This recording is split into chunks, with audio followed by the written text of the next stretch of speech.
increasing at a time when the demand for skills is actually increasing. So we're getting more unskilled workers.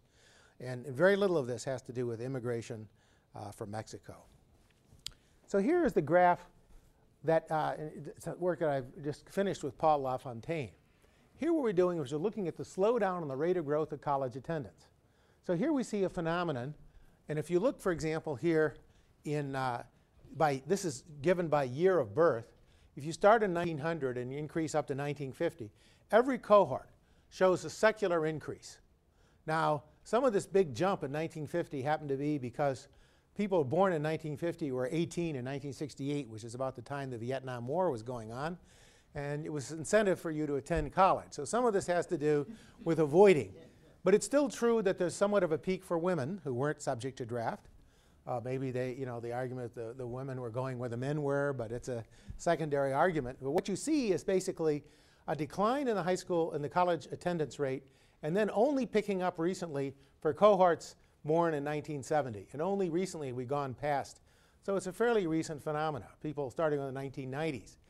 And so what we're seeing then is actually something that defies economic explanation, because returns to schooling are going up and the college attendance rates are going down.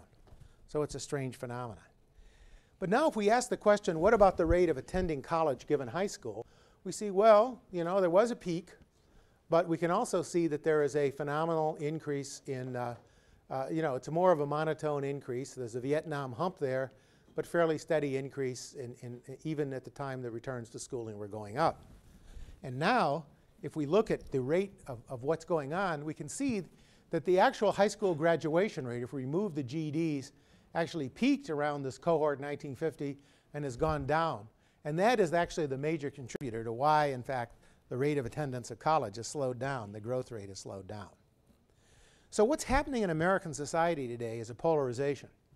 What we're seeing is actually a much more divided society. The percentage of people who graduate from college is now growing. Now I'm talking 2007. So more people are actually graduating college and attending college than ever before. And now, if we compare our trends in the last 30 or 40 years, we get a greater fraction of people who are also dropping out of high school. So the middle class, the high school graduate class, that group is essentially being eliminated. We think of the shrinking middle class. And what we've also seen is gaps in educational attainment have increased between various ethnic groups and so forth. And so what this produces is an unskilled population.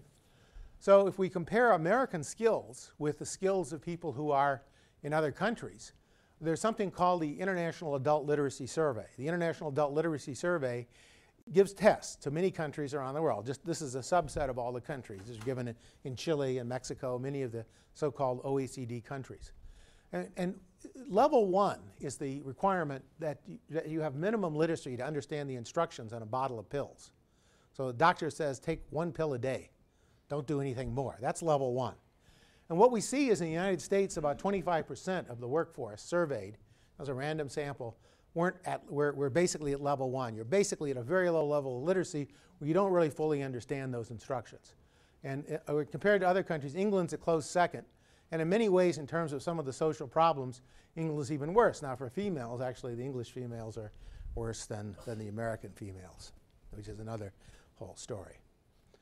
So the question is, what's going on here? The fundamental economic problem is such that the fundamental economics should be we should be producing more skills, but in fact we're not. Why? And this leads to a huge debate, and it shows up in policy discussions, and my guess is it'll show up in every election in the next 20 years. A lot of politicians and a lot of people think education, they think of schools. And they think, how do you fix the school system? How do you fix educational problems to reform the schools? And what I want to argue tonight is, in fact, that's a very second-order issue.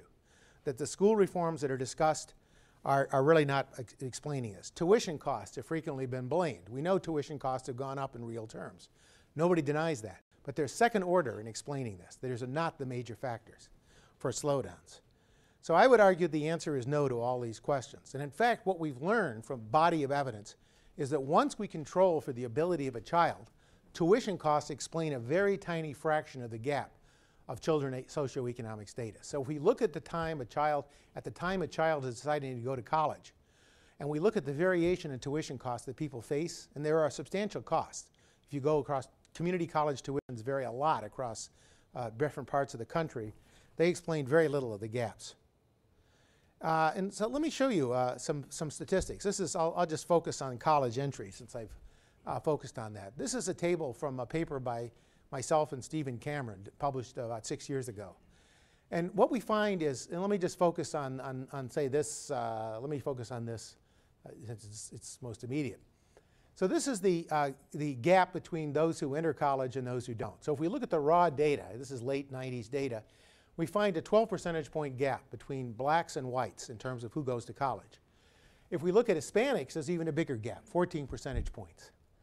This number here, this negative number, says what happens if we just condition on the ability that people have at the time they are deciding to go to college. And what we find is a negative number. Now, what does a negative number mean? It means that actually blacks are more likely to go to college, or Hispanics are more likely to go to college once we control for their ability. So it turns out, and this is a finding that's been found in psychology, it's been found in economics, it's a major finding that ability is a major predictor of a lot of findings. So let me just summarize the argument and try to document a little bit. I want to argue that ability, and this is something that has received a lot of controversy, and people interpret it in ways that I think are controversial and not productive. But there are many major economic and social problems like crime, teenage pregnancy, dropping out of high school, and adverse health conditions that can be traced to low levels of skill and ability in the population. And this is true not just about college dropout, it's true about teenage pregnancy, it's true about a wide range of behaviors. So ability matters, and I don't think anybody can deny that. But second, and this is very important, that ability gaps between the advantaged and the disadvantaged open up very early in the life of children.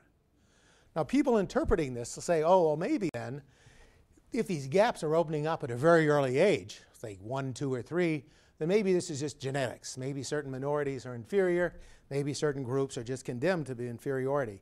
And what I want to argue is that's not true, that there's a lot of evidence that suggests that, in fact, that there are important environmental influences and that we can do something about those. But I realize that many people would argue the other way. Now, the key conclusion is the following. The key notion is the following. To think about these, so ability is important, and I'll show you some graphs. Life cycle skill formation is dynamic in nature.